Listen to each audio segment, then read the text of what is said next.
Hi, it's Master Harrison here to talk about learning Choi Kwang Do when you have a belt in another martial art. With me is Ming Xun. Hello. He's my highest ranking student in Malaysia. So he's also teaching in PJ. So you're going to talk about Wushu and Chinese martial arts. All right. And students who've learned the Chinese martial art and then come to Choi Kwang Do. I'm going to talk about Taekwondo and Karate. So the first things first. When somebody wants to experience what it's like at Choi Kwang Do, they're going to take a trial class. They're going to vibe out the instructor, vibe out the place. If you like your trial and you're interested, then we need to do an assessment in most cases, right? Especially some of the higher belts. The result is going to be that your belt rank is somehow continued, right? That's very, very important. People often ask, do I need to start again at white belt? And in especially people who've got like blue belt Taekwondo, this is the sort of belt they'd be wearing. A blue belt showing their past, a white belt, a white stripe showing that they're in the process, right, of coming up to blue belt in Choi Kwang Do. This is a black and white belt. For the Pum belt, which is the kids black belt in Taekwondo, usually they go red and white because that's red and black belts. However, I got one student, Aiden. He's actually a second dan black belt in Choi Kwang Do now, one of our assistant instructors. He went to a very, very good Taekwondo school, like very good. He was really sharp. He went into black and white.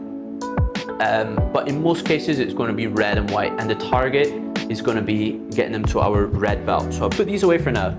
So, Ming Xun, let's start with Wushu. All right. Tell us a bit about, you've also learned some Wushu. Exactly. And you've had quite a lot of students in PJ who've learned Wushu. Yeah, more than I can count. Yeah, because our classes in PJ, they're in the SJKCs, in the Chinese schools. So tell us a little bit about what's it like for a student who's learned Wushu coming into Choi Kwang Do with you. From my experience, it's usually pretty easy. Usually most of the time they will have some mobility, because most martial arts, they always focus on some core few principles, even though techniques may change. Yeah. Mobility, flexibility, agility, stamina, strength, and all of these, even though the techniques, the way you do a kick from Wushudao to Choi Kwang Do is different, the same principles you apply. The mobility skills that you learn from your stretching in Wushudao will be amazing to have in Choi Kwang Do. The strength training that you do in Wushudao will also be amazing to have in Choi Kwang Do. So from me, it's pretty easy to have them. And from my experience, Wushudao is usually pretty flexibility focused. From my experience, I remember doing upwards of at least 10 minutes of stretching in a single class in Wushudao. And then when I came to Choi Kwang Do, my kicks became way easier. And most of the time, the kids have more fun when they come over from Wushudao as well. So where we're positioned in Malaysia, in relation to all the other martial arts, is we are a bit more focused on play and fun. And we can afford that because our classes are smaller and we don't need to be quite as strict and formal with the students. Exactly. Which means we can play a bit more and use games a bit more.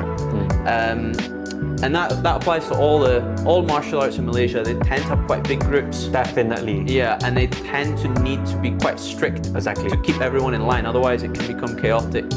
I remember I would be lucky to even have the instructor speak to me in certain classes. Usually in my high school, I noticed it's at least 1 to 30 ratio, one instructor to 30 students. When I learned Wushudao, it was more of one instructor to 20 students. Yeah. So I would be very hard pressed to get any attention from the instructor. So I guess we are quite lucky to be able to give every student in our class the attention they deserve and that they need to grow. Yeah, so that's part of our key philosophy, right? Not just in terms of like Choi Kwang Do, but in terms of choices and the way that we do it here, right? And what we believe is the best way to learn any martial art. We believe this is the way to do it. So let's say, for example, someone's got a background in Wushudao, Ming Xun, and they're going to enroll in Choi Kwang Do. Tell us about belts in Wushudao. What are they going to do? Where do they start? How long does it take? So usually most of the time in Wushudao, when you learn with other people who are from different belt ranks. And usually you'll be doing the same action over repetitively because it's efficient. The best way to convince a student to learn something quickly, especially if you're in a big class, is to get everyone to do the action over maybe 20 reps. 30 reps, maybe even 50 reps in that hour. It's not the most fun way, but I can't deny that. For their class, it's the most efficient way. So when a Wushudao student comes to my class, I will usually see how they like, how is their punches, like their basic techniques. And I won't try to tell them that they're wrong. So, oh, that's a good punch. Here's how we do it. Maybe you can try it. So they spend maybe years learning depending on the belt rank, and I do not want to invalidate it all over. So usually their belt rank maybe 3 to 4 months, same like us, they're grading with other students as well. And for them, the grading is also quite significant. So I don't want to invalidate. I just want to integrate what we know along with what they already learned from Wushudao. And then in terms of the specific belt ranks, do you think that someone with a background in Wushudao should be coming in at white belt? Do you think they do like a white belt accelerate to yellow, come in at yellow? What do you think? That's where the assessment that you previously mentioned comes. Right. Some Wushudao, maybe they're blue belt already, they can do our version of a swing kick really well. They can do a side kick, maybe even a spinning side kick, maybe even a jumping spinning side kick. Maybe. Okay. And it would be a shame to put them in white belt or even yellow belt. Okay. So context matters. Yeah. And each individual student's progress level and skill level also matters. Yeah. So I don't think there's a one-size-fits-all, but generally, I think it's better if they have a bit of an accelerated learning course and a bit of fast-forwarded progress. What are the belts in Wushudao and how do they correlate with Choi Kwang Do? I don't know exactly, but from what I can tell, they learn that usually at white belt or yellow belt, we already learn side kick. They're around maybe learning around like maybe their version of blue belt.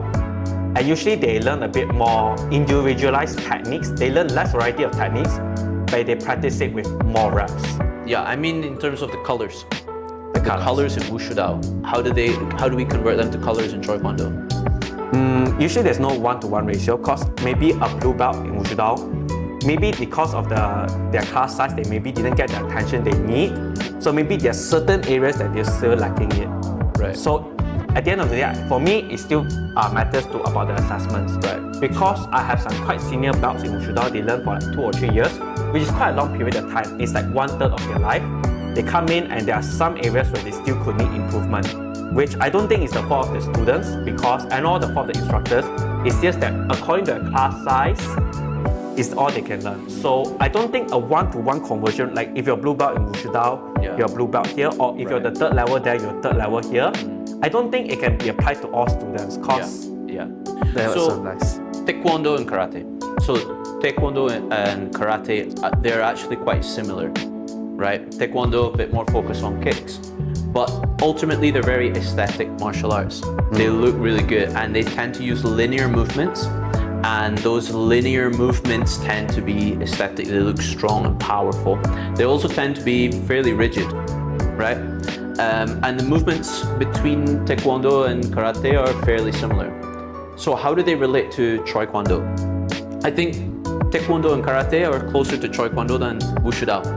And I think that's why with the Wushudao, it's more about assess and then case by case. With Taekwondo and Karate, the syllabus is a little bit closer. I think we can be a bit more consistent with how we prescribe the conversion belts.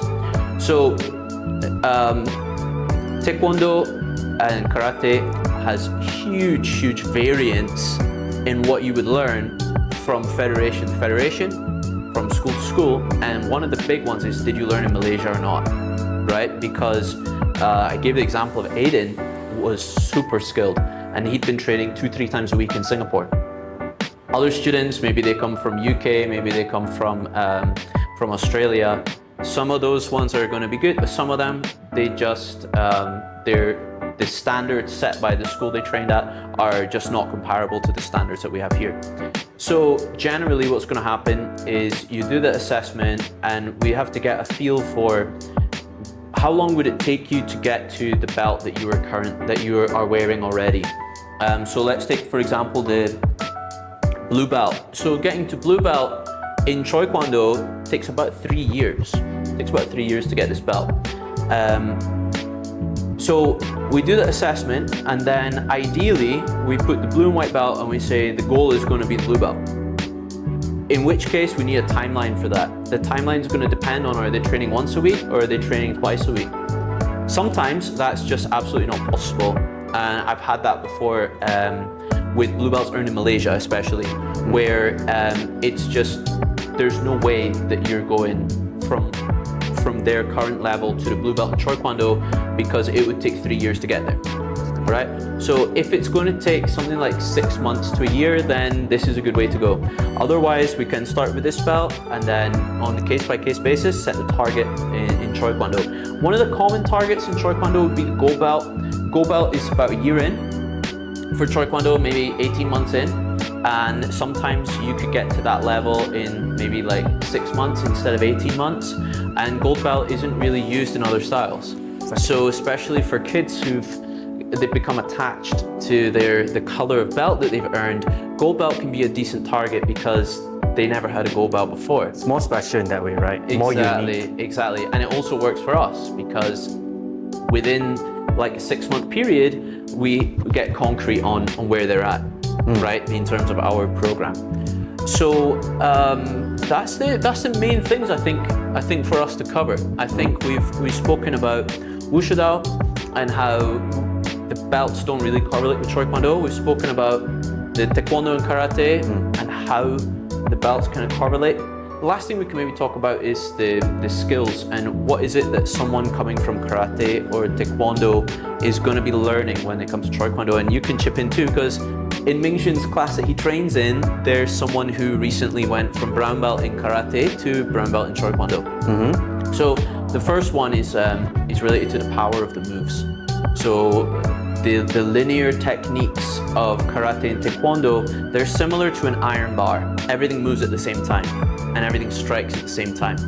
And Choi Kwang Do is not like an iron bar. It's like a chain and ball, right?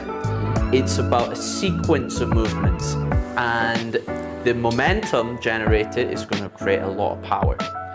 The movements are more like a whip rather than a straight movement, right? So the power is usually something that we need to work on a lot, especially for the point sparring. The training that you do is to touch, touch, touch. But in Choi Kwang Do, we train how to follow through. We train how to generate as much power as possible. So power is usually like quite a big one. You want to chip in on that? Yeah, sure. Of course, for most of the people like Taekwondo, Karate, their powers comes from their individual arm muscles rather than their entire body. They often, like I said, strength training, focusing on just these two parts, which makes sense actually for Taekwondo. You mentioned point sparring. Yeah. For them, maybe it is way more efficient and faster to hit with just this whipping motion, this jabbing motion, than our chain and ball. It's way faster than what they need. So it's a bit of a different philosophy in that sense, cause a different ways of generating power as well. Yeah, it certainly does feel like when people come from Karate and Taekwondo, they're kind of playing the game of tag, and it's about how quickly can they touch a certain point, and they take the most direct route, and they don't need to actually deliver a powerful blow when they do the move. In Choi Kwang Do, that's not it at all. It's all about having the same move in your pattern, in your impact training, in your counter-attack drill. The moves have to be the same, and they have to be something that could really incapacitate someone if you needed to, right? That's the key thing that we're measuring, right? Yeah, being able to use one kick to solve a threat that is right in front of you, I think that's very important. Absolutely. Because in real life, you maybe only have one kick. Then after that, you're in danger again. Yeah, absolutely. And then the other big difference would be here, especially with the small groups and with the amount of experience we have in the standards we've set in terms of counter-attacking skills, self-defense, both in the context of someone hitting you and also someone grabbing or choking you. Like we're really serious about that stuff, and the level is very high. So for a lot of students who are coming in from other styles, maybe it's going to take them some time to adapt, right? Even, to be honest, even people coming from other Choi Kwang Do schools, right, who come to Malaysia, that's a big thing that we do, is spend time on them working on the counter-attack drills, because we have such a high level here. And the small groups is part of that, and also the amount of experience that we have in the team is another major factor. I think those are probably the main ones, Ming Xun? Yeah, I think that's the main points, differences. Right? Yeah, the main difference is going to be working on some power stuff. Like you said with Wushudao, same for Taekwondo and Karate students. The first thing is about how to implement. how to implement, look at use, get them having fun in the class, get them integrated, and then slowly explain the moves so that they understand it a bit better. Oh, this is how you generate power. Slowly they see that the moves are more powerful, and then it kind of falls in place. And it's easier to do with kids. Yeah. Actually, one more thing I thought about, low kicks. Yeah, because I remember from one of the students in like Taekwondo and Karate, because they sometimes get more points from hitting the head than maybe the timing. And some schools, they just they don't allow leg shots, which is really difficult if you're a kid who is maybe a bit big, not really, you don't have as much mobility. It became quite discouraging from them. True. So one of the main points for me was that I'm not mobile at all. I mean, I think you can tell. So what gives me a lot of joy is knowing that low kicks are viable. It's also not only viable, it's also quite encouraged. Absolutely. In Choi Kwang Do. Absolutely. And when I think about it in a self-defense sense, it makes so much sense. Yeah. What's the closest thing to your leg? The other person's leg, exactly, right? Yeah. Also, knees and elbows. Yeah, knees and elbows, exactly. Knees and elbows, these are like very basic moves, very robust moves, great for self-defense. Exactly. They're not always taught. Also, like how to defend against grabs. It really depends from federation to federation and school to school. Are they going to teach any of that at all? Exactly. And are they going to teach it in a way where the instructor is quite hands-on and they're getting really challenged, right? That's another thing that's difficult to do if you've got a lot of students in the class. All right, I think that's enough. Yeah. Thank you very much. Best wishes and good luck on your Choi Kwang Do journey.